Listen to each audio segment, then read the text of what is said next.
Abra sua Bíblia comigo, Êxodo capítulo de número 18. Êxodo capítulo de número 18. Vamos ler do versículo 1 ao versículo de número 12. Isso faz que os irmãos estão acostumados, né? Assim que você achar o texto, dizer amém. O livro de Êxodo é um livro muito difícil de achar, né, irmãos? Você sem querer acha, né? Gênesis e Êxodo fica facinho de você encontrar. Capítulo 18, vamos ler os primeiros versículos até o versículo de número 12. Vou ler na versão King James. Não sei se tem aí, Wagner. Me ajuda, por favor. Só para o pessoal que vai acompanhar aqui na tela não ficar perdido.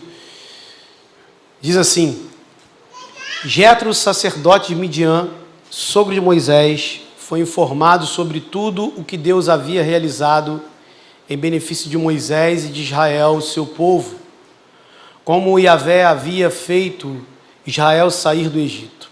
Moisés havia mandado Zípora, sua esposa, para a casa de seu sogro Jetro, que a recebeu, com seus 2 filhos, um dos quais se chamava Gerson, porque Moisés justificara: sou um imigrante em terra estrangeira.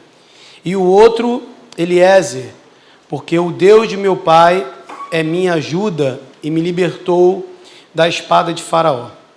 Jetro, o sogro de Moisés, foi junto com os filhos e a esposa de Moisés encontrar-se com ele no deserto, onde estava acampado junto à montanha de Deus. Disseram a Moisés: eis que teu sogro Jetro vem a ti, acompanhado de sua esposa e com os teus 2 filhos.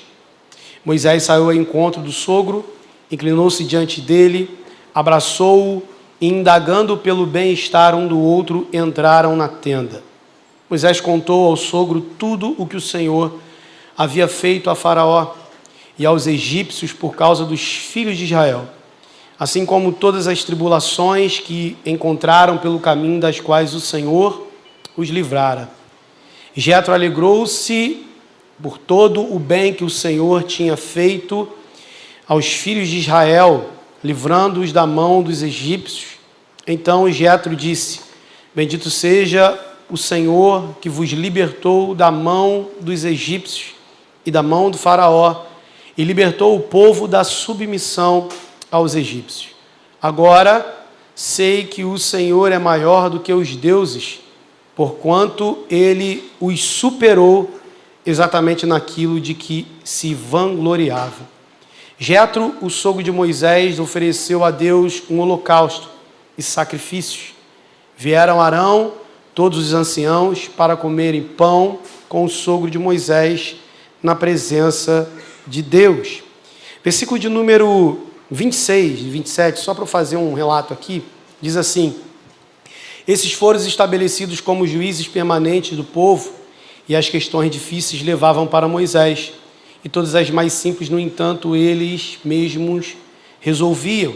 Então Moisés e seu sogro Jetro se despediram, e este retornou à sua terra. Amém? Você pode curvar a sua cabeça para a gente fazer mais uma oração, irmãos? Amém? Pai, nós louvamos o teu nome pela oportunidade que temos de estar aqui na sua casa, nesse lugar maravilhoso, Senhor, que é o Ministério Plenitude em Itaboraí, um lugar onde o Senhor tem usado e levantado com autoridade já há tantos anos, ó Pai, para abençoar essa cidade, para abençoar esse município. Nosso pastor, ó Pai, pastor Valber e a pastora Kátia, Senhor, não são apenas referências de pessoas que sabem conduzir uma boa igreja, mas pessoas de caráter, aonde são exemplo nessa cidade, Senhor, a qual as pessoas olham, apontam e dizem: ali vai um santo homem de Deus, ali vai uma santa mulher de Deus. E por isso, Senhor, vidas têm sido transformadas, impactadas nessa região por causa do testemunho e por causa da intimidade que teus servos têm com o Senhor. Nos ensina, Senhor, a sermos como teus filhos, ó Pai, homens e mulheres tementes ao Senhor e que vivem em retidão e que procuram fazer a tua vontade. Sabemos, ó Pai, que há muitas coisas que nós devemos superar e que sem o Senhor nada podemos fazer, ó Pai. Então pedimos a tua ajuda Que nessa noite o Teu Espírito libere mais uma porção do ensinamento da Tua palavra, para que isso nos ajude a avançar, a crescer, a desenvolver, a amadurecer todos os dias nessa caminhada, Senhor, que não é uma corrida de velocidade, mas é uma corrida de continuidade, Senhor, e cremos que nós vamos completar para a honra e glória do Senhor Jesus Cristo. E profetizo que nenhum daqueles que estão aqui ficarão para trás, nenhum dos que estão aqui irão se perder, mas todos vão conseguir completar a sua carreira e estaremos muito em breve na glória com o nosso Salvador Jesus Cristo. Essa é a minha oração, em nome de Jesus. Amém e amém. Você pode aplaudir ao Senhor, querido, pela palavra dele. Se você puder, faça o mais forte que você conseguir.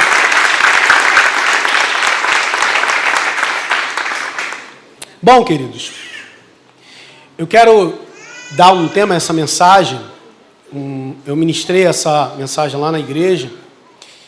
E o tema que eu queria dar a ela é Fator Jetro.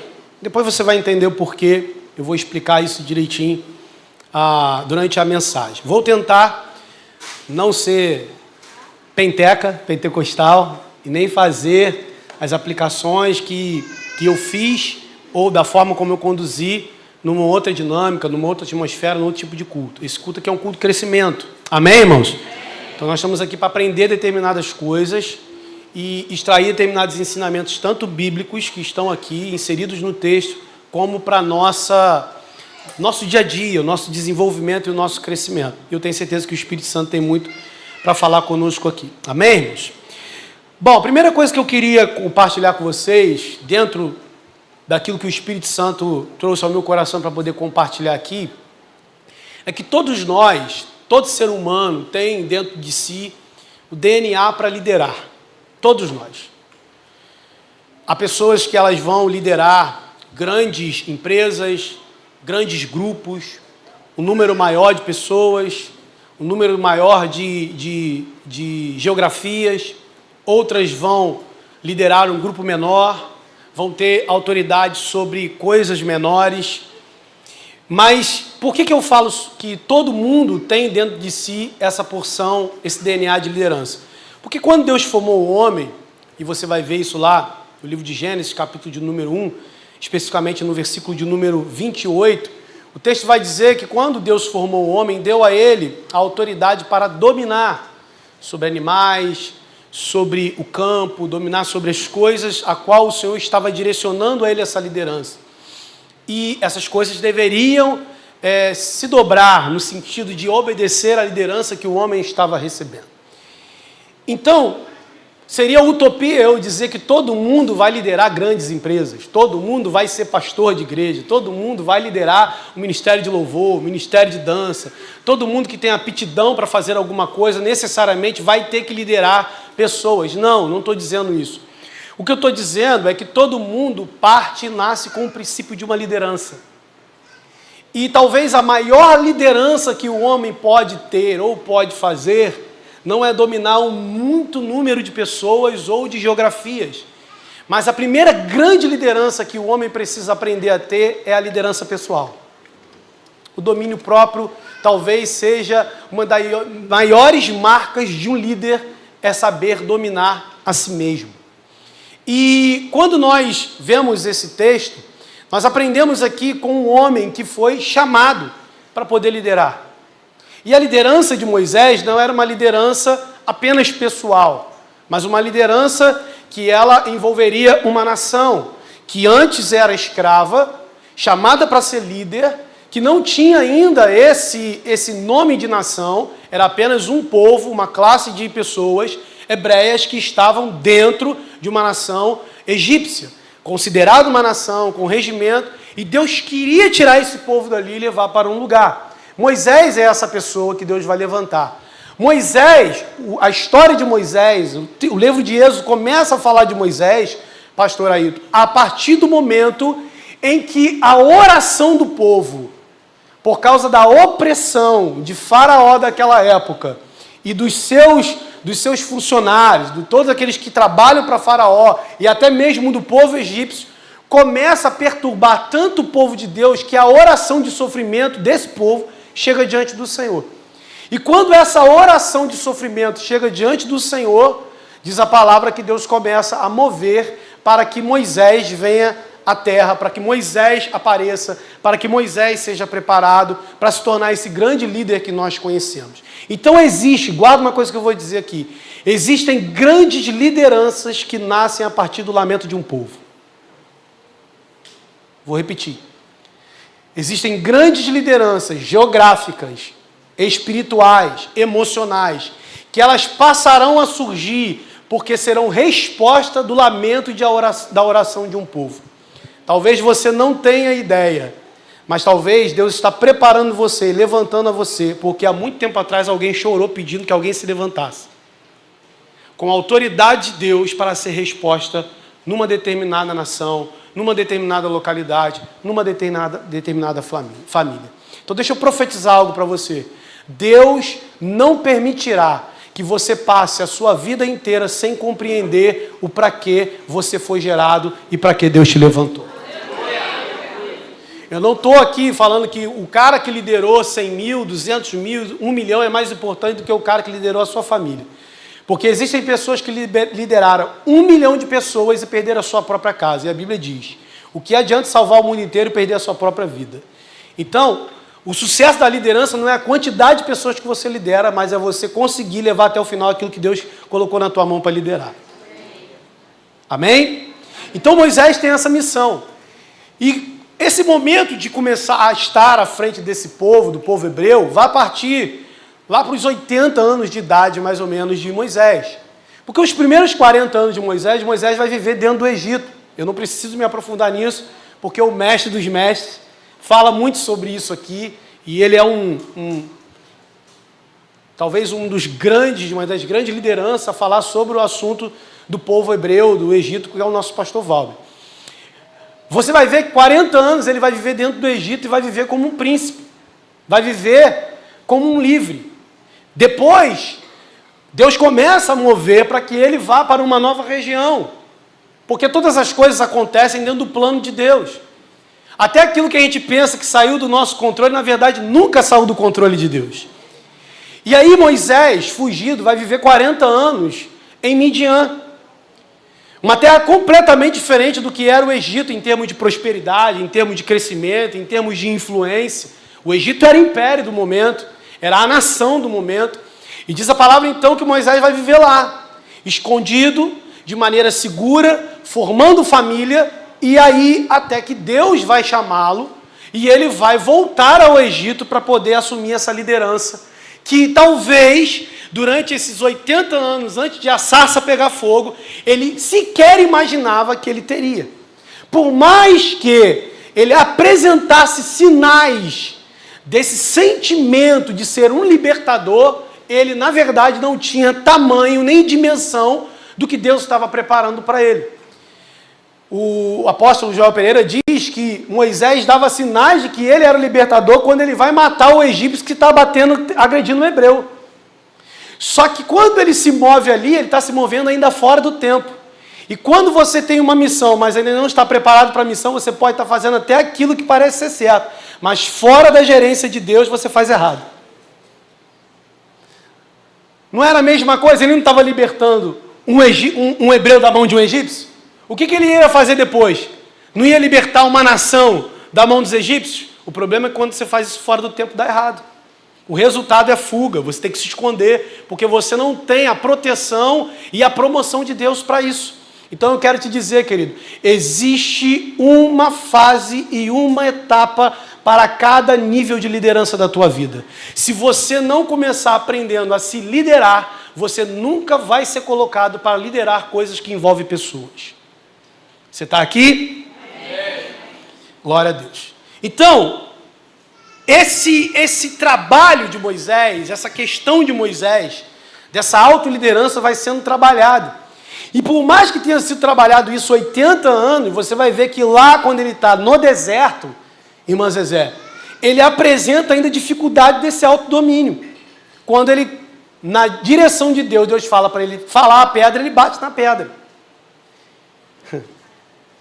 Uma das coisas que faz Moisés perder a oportunidade dele pisar na terra prometida, dele entrar na terra prometida com o povo, é perder o domínio próprio. Alguém que foi treinado por Deus anos e anos e anos e anos, justamente para poder se dominar e dominar uma nação e dominar um povo. Agora, querido, o que eu quero trazer para vocês aqui é que dentro dessa liderança de Moisés, que para mim é um dos grandes líderes da história, não apenas bíblica, mas da história da humanidade, Moisés, ele tem algumas coisas muito parecidas conosco.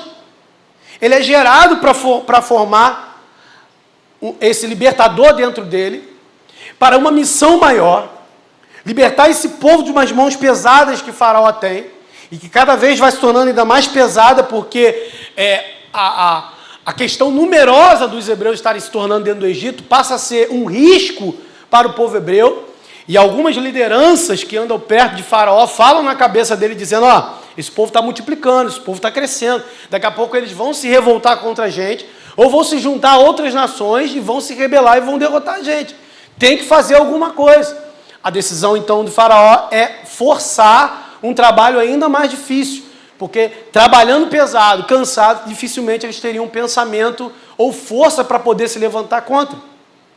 Agora, quando Moisés começa a ocupar, ou quando Moisés começa a se mover, quando Moisés começa a entender o propósito que há na vida dele, as coisas começam a se revelar de maneira mais clara.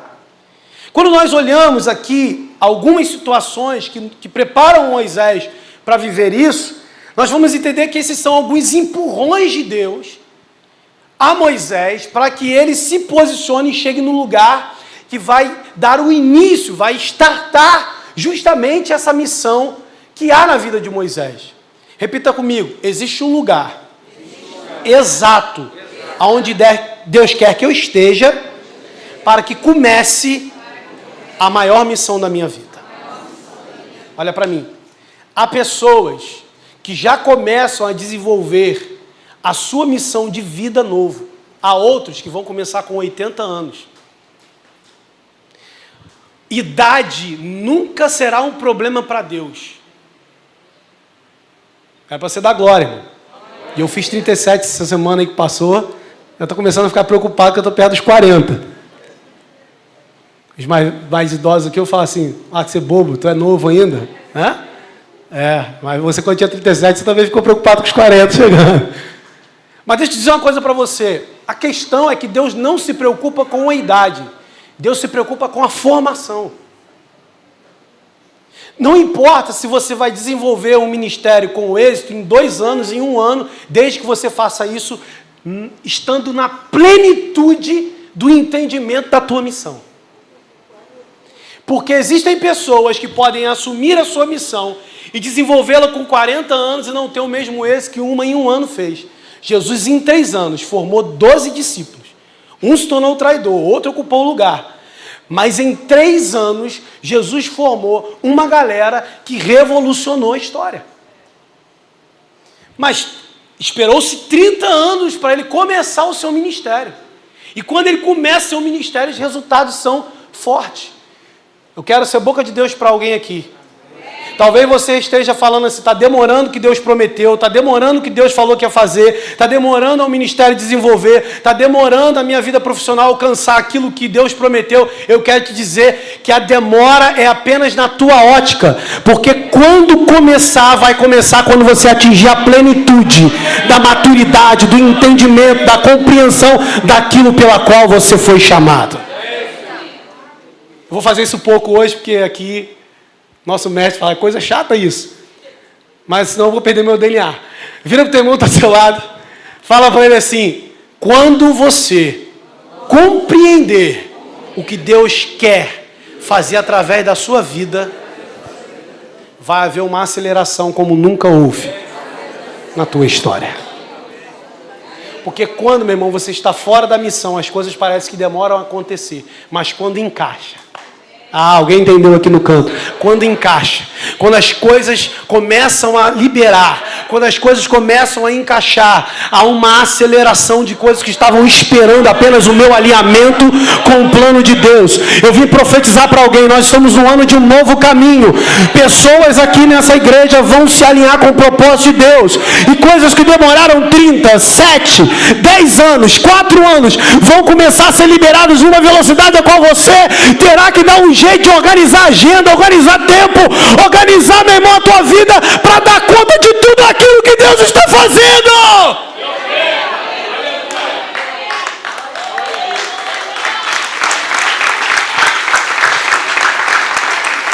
Agora, o fato de você ser um líder e estar no tempo certo de Deus não significa que a fadiga, o cansaço não vai te atingir.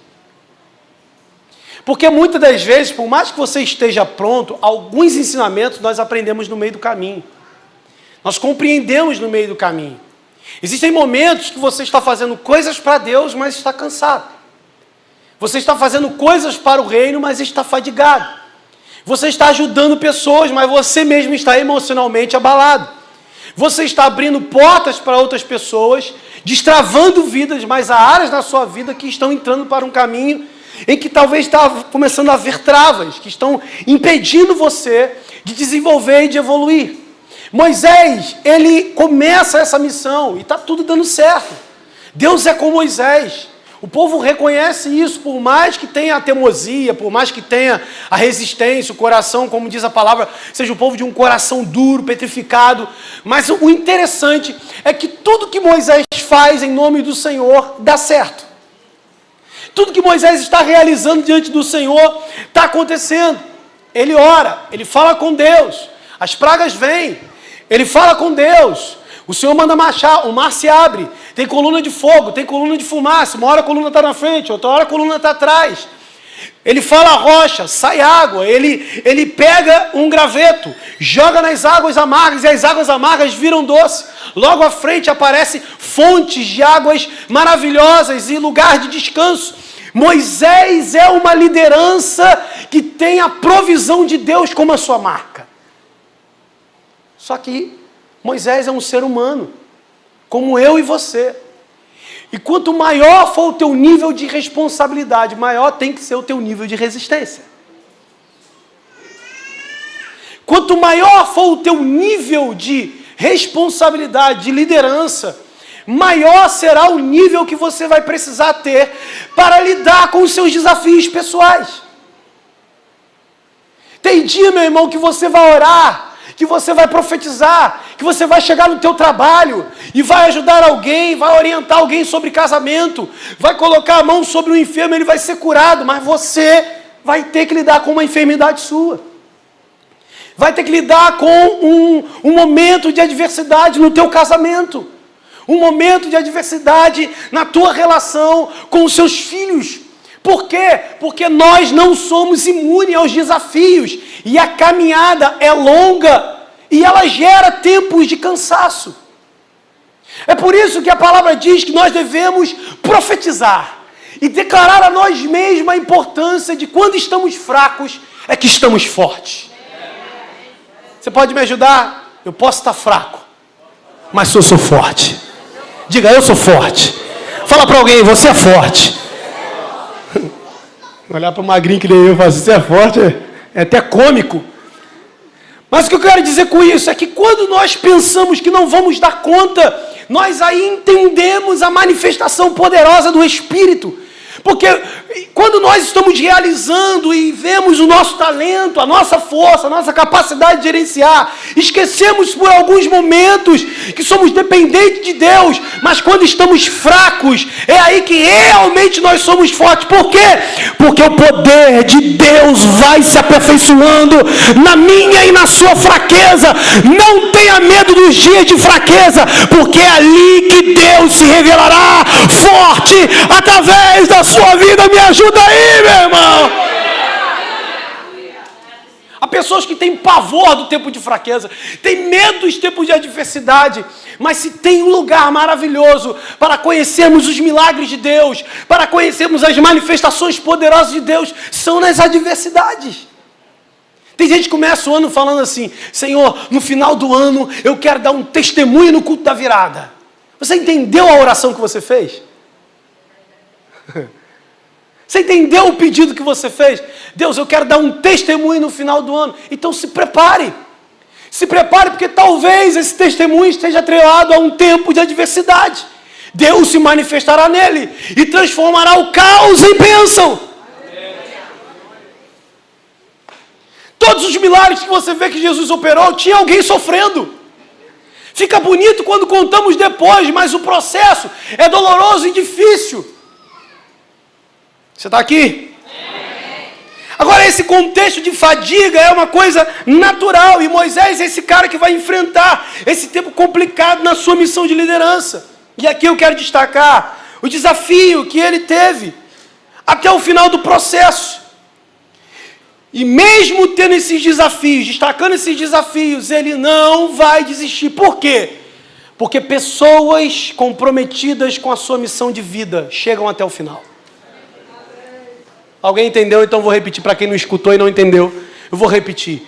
Pessoas que entendem a sua missão e atingem a plenitude do seu chamado, o entendimento do seu propósito de vida, nunca param no meio do caminho. Eu estou diante de uma igreja que nunca parou no meio do caminho. Eu faço parte, sou pastor de uma igreja, de outros pastores antes de mim, que nunca pararam no meio do caminho. E eu sou pastor de discípulos que também não vão parar no meio do caminho, porque eu não parei no meio do caminho, e eu também não vou parar no meio do caminho. Coloca a mão no ombro de alguém e fala para ele: você está no lugar de gente que não desiste, então se prepara para quê? Porque o DNA também ser de alguém que não para. E Moisés tinha tudo para parar, mas ele não vai parar. Porque quando você tem a real revelação daquilo que é teu chamado, nenhuma estação é mais desejada do que a do final. Você não para na estação do meio, você não para na estação do 1/3, você não para na estação do 99%, você vai até o final. Como Paulo nos ensinou que o nosso prazer é completar a carreira e guardar a nossa fé. Quem completa a carreira tem coroa de vitória no final. Quem completa a carreira vai ver o céu de glória. Quem completa a carreira vai se assentar à mesa e participar da grande ceia. Quem completa a carreira ouvirá de Deus: entra, meu filho amado, em quem eu tenho prazer, senta comigo, ceia comigo, participa comigo. Mas precisa terminar. Como diz Hebreus capítulo 10, versículo 38, se retroceder, a minha alma não terá prazer nele. Porque o retrocesso é algo completamente contrário a qualquer missão divina. Deus é aquele que promete, e ele não é homem para que minta, nem filho do homem para que se arrependa. Se Deus fala alguma coisa, Deus ele garante o projeto, Deus ele garante o processo, e Deus garante a conclusão. Deus nunca vai prometer algo em que antes ele não tenha visto o final. E como a gente sabe que Deus já viu o final de todas as coisas, quando Deus abre a boca, tenha a convicção de que vai chegar até o fim. Vai chegar até o final. Então você, com o DNA de Deus, criado à imagem e semelhança do Senhor, você não pode desistir.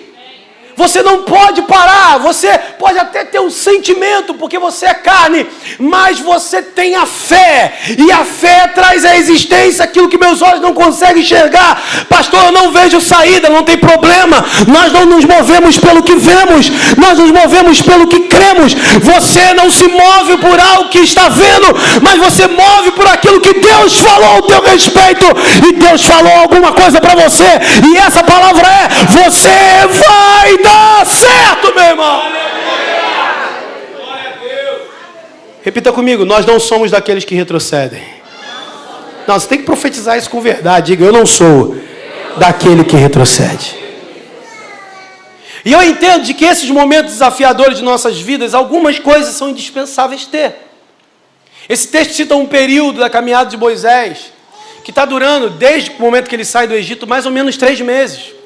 No próximo capítulo, no capítulo 19, você vai ver que eles chegam no Sinai. Então o capítulo 18 é um estágio antes de chegar ao Sinai. O Sinai é o lugar onde eles vão ficar parados um bom tempo, cerca de 11 meses, só para receber instrução, direção de Deus, um monte de coisa, justamente que vai nortear esse povo como nação no futuro. Mas antes dessa parada no Sinai, há esses processos, e o que vai acontecer ali? Existe um livro que eu gosto muito, que eu leio bastante, ele vai dizer o seguinte, é sobre Pentateuco. Hamilton ele vai falar uma coisa muito interessante, que nessa viagem da saída do Egito até chegar ao lugar do Sinai, onde Deus vai se revelar de maneira muito poderosa a Moisés, pelo menos 4 fatos acontecem que vão ser muito importantes e impactantes na vida de Moisés. Que são 4 grandes crises que vão se estabelecer no meio de milhões de pessoas. A primeira delas são as águas de Mara. Eles acabaram de atravessar o mar. A vitória do mar. Eu prego até uma mensagem, preguei uma mensagem lá na igreja, e um dia eu vou pregar aqui, pastor Ailton vai me convidar, sobre Mara, as águas amargas em tempos de escassez, em tempos de sede, que quando eles chegam ali, eles têm a oportunidade de ver o manifestar de Deus. Eles estão a 3 dias depois da abertura do mar, e agora eles estão lidando com a primeira crise, águas amargas no meio do deserto. A outra crise são a falta de víveres necessários. Eles começam a sentir falta de algumas coisas, porque a caminhada está se prolongando, está acabando algumas coisas. A terceira grande crise é a falta de água em Refidim, aonde Deus vai trazer águas maravilhosas, águas boas, conforme diz o texto. E por último, o ataque dos amalequitas a eles. São as 4 grandes crises que vão acontecer antes do capítulo 18. Mas tem uma crise inserida aqui que está começando a acontecer, que o texto não cita claramente, mas é fato você enxergar no perfil de Moisés, que é a saúde do seu líder. A saúde do líder está sendo minada, está sendo atingida, está sendo atacada. Então, além das 4 grandes crises, existe uma 5ª grande crise, somado mais a tudo aquilo que já aconteceu, a tensão das 10 pragas, a tensão da perseguição antes do mar abrir, a tensão da espera de Deus abrir o mar vermelho, a tensão de você estar andando no meio do mar e ter a certeza que vai chegar todo mundo do outro lado e o mar não vai fechar antes. São várias tensões que esse líder está tendo que lidar. E agora ele está acumulando tudo isso. Agora o que é interessante é que dentro desse processo, dentro dessas pressões todas, o capítulo 18 vai apontar a chegada de alguém. A chegada de um homem chamado Jetro. E Jetro ele vai trazer algumas coisas que vão mudar completamente o panorama da vida de Moisés. Jetro vai trazer algumas coisas importantes na sua bagagem, ou que vão ativar a memória de Moisés que ele esqueceu, ou que vai fazer um avivamento no processo de liderança de Moisés. Quem quer ouvir isso, diga amém. Amém. Então a chegada de Jetro, que eu chamei como fator Jetro, vai virar uma chave nesse processo de Moisés. E a primeira coisa que eu aprendo aqui, o primeiro processo, é que Jetro e Moisés, eles têm uma relação muito ímpar, muito especial. Como Moisés conhece Jetro? Moisés está fugindo, com medo de Faraó, de ser perseguido. Ele vai chegar a Midian e ele vai estar à beira de um poço. Ele está com sede. E tem uma galera ali, normal, na beira daquele poço, onde o pessoal levava os seus rebanhos para poder tomarem água. Diz o texto que as 7 filhas de Jetro, inicialmente diz as 7 filhas de um sacerdote de Midian, ele vai estar ali também. Vai haver uma confusão entre alguns outros pastores e essas mulheres. Moisés, com esse senso de libertador e protetor, se levanta para defender essas mulheres. Porque Moisés é um cara que não gosta de injustiça. E toda aquela pessoa que não ama injustiça e trabalha pela justiça, tem um DNA divino. E diz a palavra então que esse se levanta. E nisso, gera nessas mulheres um carinho muito grande, que elas vão até em casa e contam para o seu pai, que vai perguntar para elas, por que vocês voltaram mais cedo do que o normal? Aconteceu uma situação e um homem nos livrou dessa situação. E aí Jetro vai perguntar, e cadê esse homem? A gente deixou ele lá. Vocês deixaram ele lá? Por favor, vamos buscar ele. E diz a palavra que, muito agradecido, Jetro convida Moisés a ficar, porque ele é peregrino, a habitar na sua casa, a viver no meio deles, a trabalhar com eles, e ainda por cima dá a mão da sua filha Zípora a casamento. Dá a ele o direito de se casar com uma de suas filhas. Aqui começa uma relação muito interessante, uma relação de apego, de amor, de carinho. Moisés não ganha apenas um sogro, não ganha apenas um patrão. Moisés ganha um amigo. Moisés ganha um parceiro para a vida. E a primeira coisa que Moisés vai encontrar no fator Jetro quando ele chega é a memória de que ele tem um amigo. Todo mundo, na sua caminhada de vida, precisa ter um amigo de verdade. Vou repetir. Todo mundo, na sua caminhada de vida, precisa de um amigo de verdade. Você pode ter colegas, você pode ter patrão, você pode ter empresa, funcionários, você pode ter irmãos em Cristo, você pode ter mentores, você pode ter pastores, mas é indispensável que você tenha amigos de verdade. E isso aqui é interessante por quê? Primeiro, por que Jetro é um amigo de verdade? Porque Jetro reconhece em Moisés um homem digno e que carrega algo diferente. Porque, meu irmão, qual pai de 7 mulheres colocaria um fugitivo assassino dentro de sua casa e ainda daria uma de suas filhas a casamento? Ele tem alguma percepção sobre a vida desse homem. Em algum momento, Moisés contou a realidade do porquê ele está ali. E a permanência dele foi garantida por 40 anos. E Moisés provou, naquele tempo de 40 anos vivendo ali, que ele não era esse homem marcado por uma atitude. Porque há pessoas que elas são abandonadas por uma atitude. Mas há outras que reconhecem que uma atitude não define o caráter de alguém. Tem pessoas que elas são abandonadas e pedem segundas chances, pedem a ajuda de pessoas porque erram uma vez. E não é levado em consideração tudo aquilo que ela tem, tudo aquilo que carrega.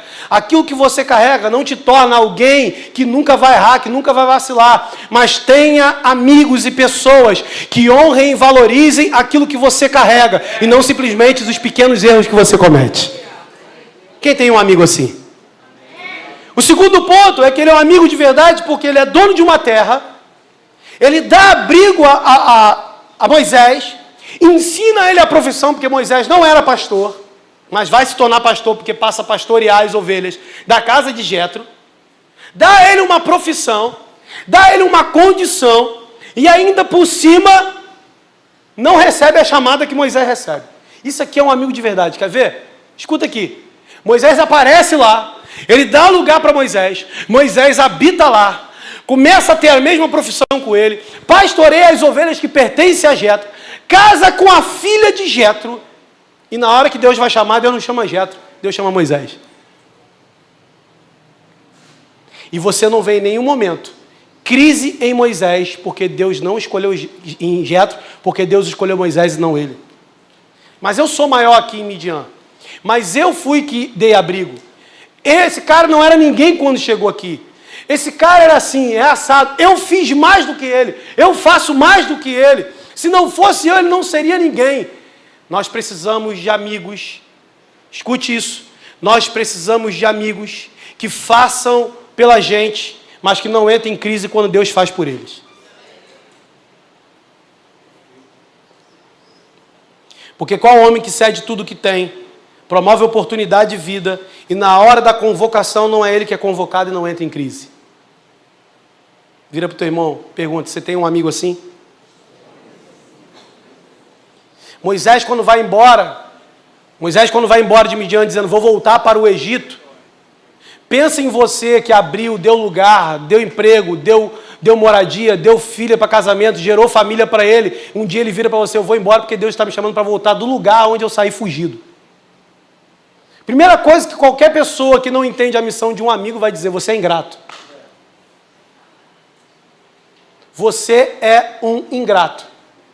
Porque você está voltando para o lugar que ninguém te quis, ao invés de fazer a tua missão no lugar onde todo mundo te recebeu. Só que amigos de verdade vão dizer que nem Jetro fala, pode ir, o Senhor seja contigo. Oh, Espírito Santo, sinto o Senhor nessa palavra. Outra coisa que eu aprendo é que ele vê Deus fazer grandes coisas através dele, de Moisés. Dá conselhos a Moisés para que ele potencialize a sua liderança, gere longevidade, porém compreende que não deve se envolver e nem obter a chamada que não é sua. Olha para mim.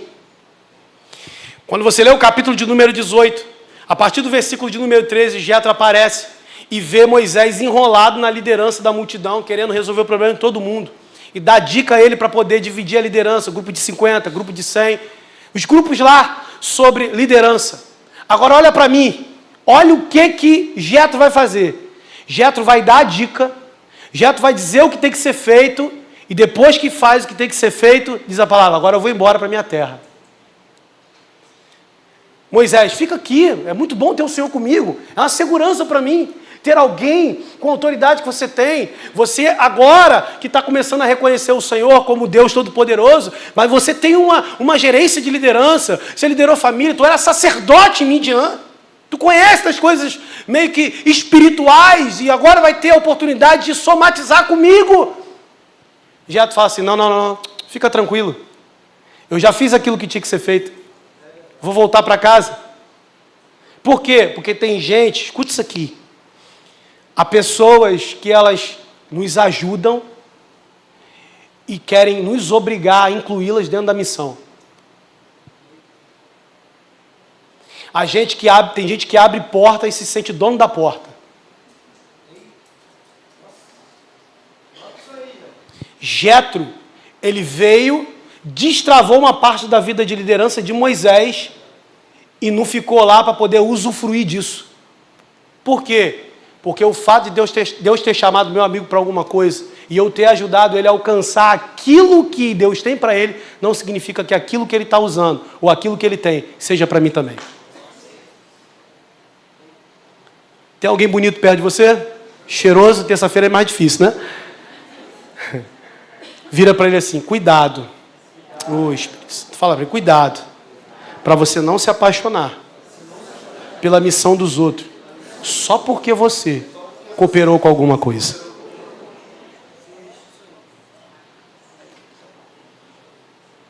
Qual líder que, ao ver e ajudar o outro crescer, tendo a oportunidade de usufruir daquilo, entende que não é para ele, e sim para o outro? E por último, vai encontrar Moisés no deserto. Ele vai ao encontro de Moisés aonde? No deserto. É o que diz o versículo 5, pastor Renan. Jetro, sogro de Moisés, foi junto com os filhos e a esposa de Moisés encontrar com ele aonde? O texto faz questão de dizer que o lugar do encontro foi ao deserto, porque amigos de verdade deixam a sua terra de conforto para encontrar quem está sofrendo no deserto. Você tem um amigo assim, que sai do seu conforto e vai ao teu deserto para poder te ajudar? Não significa que ele precisa morar no deserto com você, mas ele de vez em quando precisa ir lá para poder te motivar e dizer, você vai sair daqui. E eu tenho chaves para te tirar você desse lugar. Eu vim profetizar para alguém aqui nessa noite que esse lugar está cheio de homens como Jetro, que vai chegar na vida de pessoas e vai dizer, eu estou aqui para destravar algo em você, porque eu não quero te ver no deserto para sempre, porque o que você carrega não é para morar no deserto, mas eu amo você e venho no deserto com você. Outra coisa que eu aprendo é que a alegria que vai ser devolvida a Moisés na jornada. Diz a palavra que quando Moisés recebe a notícia de que o seu sogro está ali, seus filhos e sua esposa estão ali, Moisés sai correndo ao encontro. Em questão de honra, se debruça diante e o abraça. Há quanto tempo Moisés não tem esse sentimento de ter pessoas do lado dele que não estão preocupados com aquilo que ele carrega ou aquilo que ele tem como posição de liderança, mas está preocupado apenas com a pessoa de Moisés. Nesse tempo, Moisés se desarma. Depois de 3 meses, Moisés se desarma completamente e vai ser ele mesmo. Porque Jetro traz na sua bagagem, o fator Jetro traz para o líder Moisés, que precisa ter tempos de alegria em tempos de adversidade. Eu quero te dizer para você aqui, meu irmão. Ah, pastor, eu tenho chorado, eu tenho sofrido, tem sido dias difíceis. Eu quero te dizer, se alegre. Faça festa. Cante canções no deserto. Levante as mãos e adore ao Senhor, porque Deus sempre terá tempos de paz no meio do caos. Vou repetir, Deus sempre terá uma ilha no meio do caos. Deus sempre terá um refúgio no meio da angústia, no meio da adversidade, porque Ele é o socorro bem presente nesses tempos. Eu vim profetizar para a igreja Plenitude de Itaboraí nesse culto do crescimento, para você entender, líder, que se você está na missão de Deus e mesmo assim teve que passar por um deserto, encontrou resistências e cansaço, tem tempos em que Deus vai enviar pessoas ou vai enviar situações que vão promover para você o resgate da alegria do teu coração. Ah, pastor, há quanto tempo eu não estou sorrindo? Há quanto tempo eu não dou aquela gargalhada de verdade? Há quanto tempo eu não respiro profundo com tranquilidade? Eu quero ser canal de Deus e ser um jeito para você aqui nessa noite dizer: hoje pode ser o dia, pode ser a fase onde Deus vai estabelecer a alegria novamente em tempos de tensões. E o outro destaque aqui dentro dessa questão da alegria, versículo 9, diz a palavra que Jetro se alegrou por todo o bem que o Senhor tinha feito aos filhos de Israel. Jetro está ouvindo, olha aqui para mim, Jetro está ouvindo Moisés falar. Jetro está ouvindo Moisés falar. E diz o texto que Moisés está encantando Jetro com os feitos. Jetro está ficando, uau, Deus fez isso, uau. Diz a palavra que ele está se alegrando com as coisas que o Senhor está fazendo. Sabe o que eu aprendo com isso? Pergunta para mim, o que, pastor? É que existia muita gente em volta de Moisés que parou de se encantar com o que Deus estava fazendo. E quando você está cercado só de gente que não se encanta mais com o que Deus está fazendo, você também perde o encanto por isso. O Espírito Santo fala aqui. Está na hora de você rever o tipo de pessoa que te cerca. Gente que quando você conta um milagre para ela como se fosse qualquer coisa. Você conta um pequeno testemunho para ela, não significa nada. Gente que está do seu lado e não se encanta com os feitos do Senhor. O salmista me ensina que ele acorda e fica alegre e radiante ao ver o sol, ao ver a criação de Deus. Ele olha a criação de Deus e ele canta e ele fica alegre. Sabe o que isso me ensina? Além de me ensinar a glorificar a Deus pelo que Deus fez, ele está vendo coisas que ele vê todo dia e não perde o encanto. Sabe qual é o nosso problema? É que nós queremos uma grande maravilha todos os dias para voltar a se encantar por Deus. Mas Jetro está mostrando para Moisés, pode falar para mim, que ainda tem gente perto de você que se encanta pelo que Deus está fazendo. Oh, você não está entendendo, meu irmão? Eu estou dizendo aqui, é que às vezes a gente está rodeado de gente que parou de se encantar, que o culto da terça-feira é comum. Vê gente batizada com o Espírito Santo, já não é algo que encanta. Vê gente sendo curada, já é algo que não impacta tanto. Ele já está preocupado com a próxima reunião. E comigo. E como é que pode? O pessoal está comendo maná e está reclamando de Moisés por estar acontecendo um outro caos. Moisés vai receber no fator Jetro, dentro da bagagem de Jetro, a alegria de alguém que ainda se encanta pelos feitos do Senhor. Posso dar uma dica aqui? Ande com o pastor Renan. Ele se encanta pelos feitos do Senhor todos os dias. Porque alguém que encontrou a plenitude da sua missão nunca fica cansado de glorificar a Deus por aquilo que Deus está fazendo todos os dias. Deus pode não ter curado hoje, mas já é uma cura poderosa eu levantar e acordar, porque eu era para estar morto, eu era para estar entregue ao pecado, eu era para ser uma destruição, eu era para ser uma vergonha por causa do pecado, por causa da minha condição de miséria, mas a misericórdia do Senhor são a causa de não sermos consumidos. Todos os dias eu tenho que levantar e falar: Senhor, eu me encanto todos os dias pela sua misericórdia e graça. Eu não era para ter levantado, mas o Senhor me levantou.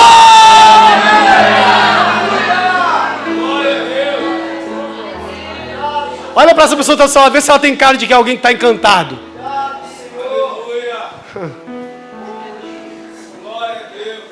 Gente que está encantado, eu estou encantado, pastor, o que aconteceu? Nada, não aconteceu nada diferente não, mas hoje eu posso respirar, e por eu respirar, eu lembro do Salmo 150, o último verso: tudo que tem fôlego, louve ao Senhor. Porque os mortos não louvam ao Senhor. Os que desceram à sepultura não louvam ao Senhor. Mas eu que estou vivo, posso adorar. Tem alguém vivo aqui nessa noite? Quero dar 30 segundos para você levantar a sua mão se tem alguém vivo aqui. Mostra que você está vivo, meu irmão. Pega alguma coisa da sua vida que te traga encanto pelo que Deus está fazendo. Levante a mão e agradeça. Obrigado pela minha casa, pelo meu casamento, pela minha filha, pelos meus amigos de verdade. Obrigado por essa fase, porque eu vejo o Senhor.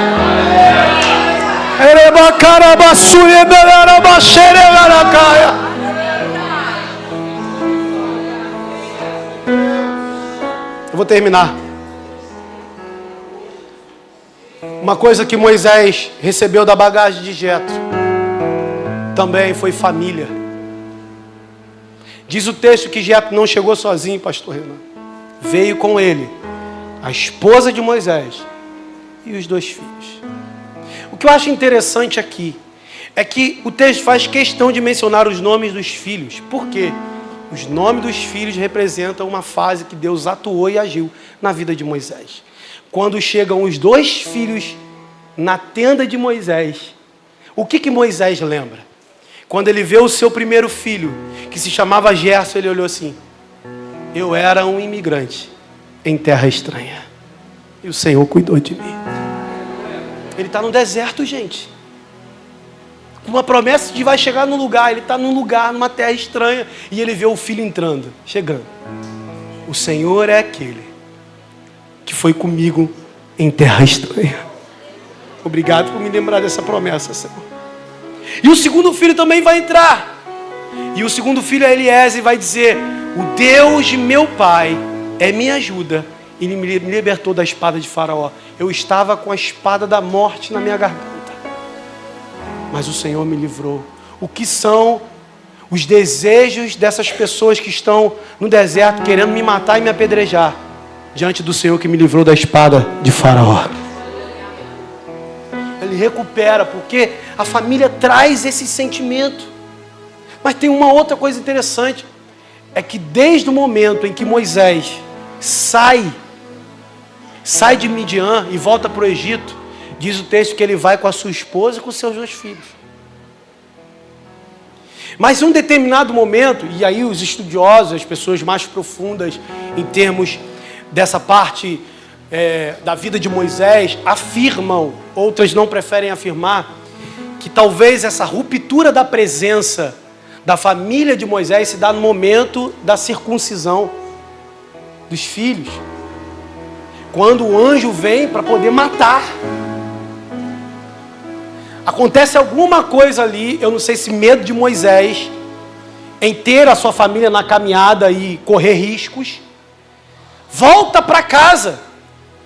E o que eu acho interessante é que grandes marcos da vida de Moisés até aqui, Marcos, a sua família não estava presente. A família de Moisés não viram as 10 pragas. A família de Moisés não viu Deus abrir o mar. A família de Moisés não viu Deus introduzir a coluna de fumaça. Viu depois. A família de Moisés não viu Deus mandar a água da rocha apenas pela fala. A família de Moisés não viu Deus começar a enviar o maná e a carne. Porque em algum momento houve uma ruptura familiar. Moisés está tendo êxito na liderança do povo, mas perdeu a liderança da família. Ele transferiu a liderança da sua casa para o seu sogro. Jetro está chegando e está falando assim: vou te devolver aquilo que nunca pode faltar na vida de um líder: gerência pessoal e familiar. Ele não traz de bagagem apenas recurso e conhecimento, mas traz aquilo que está faltando.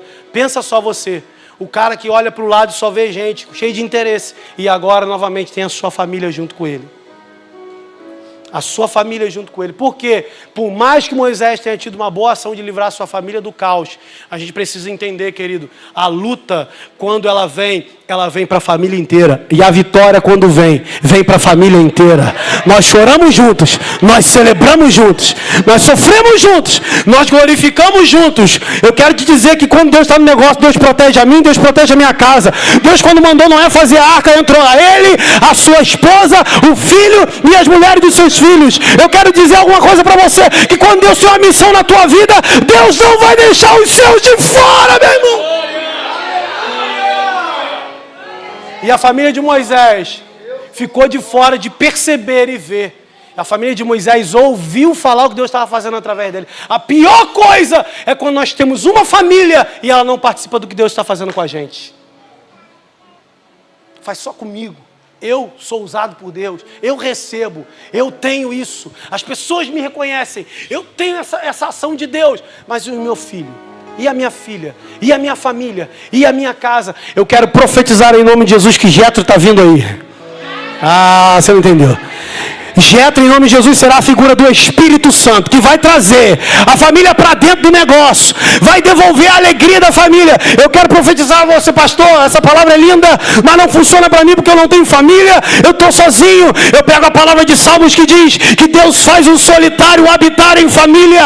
Deus vai dar a oportunidade de você estar cercado por pessoas que são como família para você, ou Deus vai começar a devolver esse projeto para a tua vida em nome de Jesus Cristo. Se coloque de pé, eu quero orar.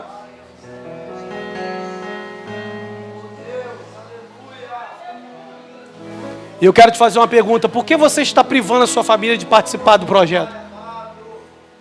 Por que você está criando uma ruptura? Ou melhor, olha para mim.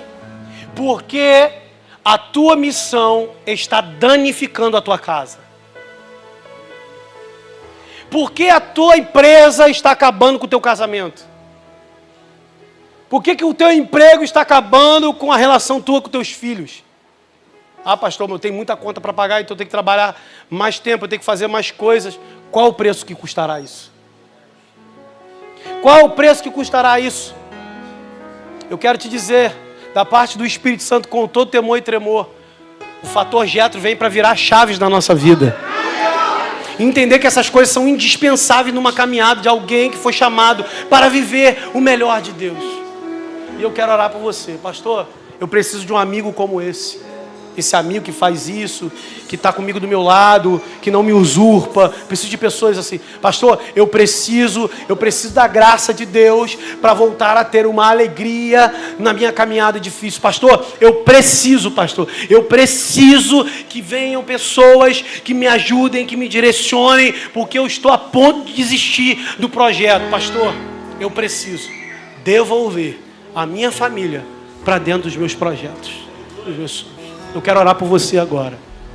Eu sei que estou apertado aqui no horário, mas eu quero orar por você aqui na frente. A gente não faz isso de terça-feira, mas eu quero orar por você agora. Pastor, um desses pontos, eu preciso que tenha uma virada na minha vida. Sai do seu lugar, vem aqui na frente, eu quero orar por você agora. O fator Jetro vai te visitar aqui agora, em nome de Jesus. Pontes serão religadas. Fontes serão reativadas. Amigos serão levantados. Pessoas que abrirão caminhos. Gente que vai derramar sobre você o óleo da alegria. Gente que vai cantar, louvar, vai glorificar pelas coisas que Deus tem feito através de você, para que você não perca a dimensão do que Deus está fazendo.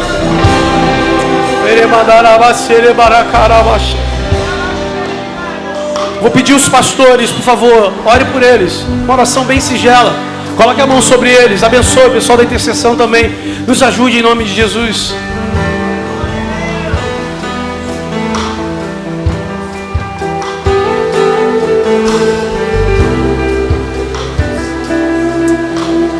Se você sentir vontade de chorar, pode derramar suas lágrimas. O altar é lugar para isso. Estamos com armas de fé. E nada irá nos resistir enquanto a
Senhor, nós oramos concordando com teus filhos aqui. Que o Senhor venha enxugar dos olhos dos teus filhos toda lágrima, todo choro, toda dor. Porque alguma coisa no meio da viagem, da vida, da caminhada, no encontro dos teus filhos com a missão deles, talvez alguma coisa tenha ficado para trás. Talvez seja, Senhor, a ausência de um amigo, ó Pai, genuíno. Talvez seja a ausência, Senhor, da alegria dos feitos da caminhada, tamanha a pressão e a demanda das responsabilidades. Ou, Senhor, a família que, de acordo com a velocidade que fomos andando, foi ficando para trás, foi ficando para depois, fomos deixando para outro tempo. Senhor, nós não queremos mais errar nessas áreas, nós não queremos mais errar nesses ambientes. Devolva-nos, ó Pai, aquilo que ficou no meio do caminho, que venha, ó Pai, com o fator Jetro de volta na bagagem, aquilo que nós deixamos para trás, que acreditávamos que dava para levar durante a nossa caminhada inteira sem elas, mas percebemos que pouco tempo é suficiente para dar falta de tudo isso. Traga de volta agora, Espírito Santo. Restaura e restitui aquilo que foi deixado, foi largado, foi abandonado para trás. Nós oramos assim, em nome de Jesus. Amém, amém e amém. Se você concorda, aplauda ao Senhor o mais forte que você puder. Aplauda o mais forte que você puder. Deus te abençoe em nome de Jesus.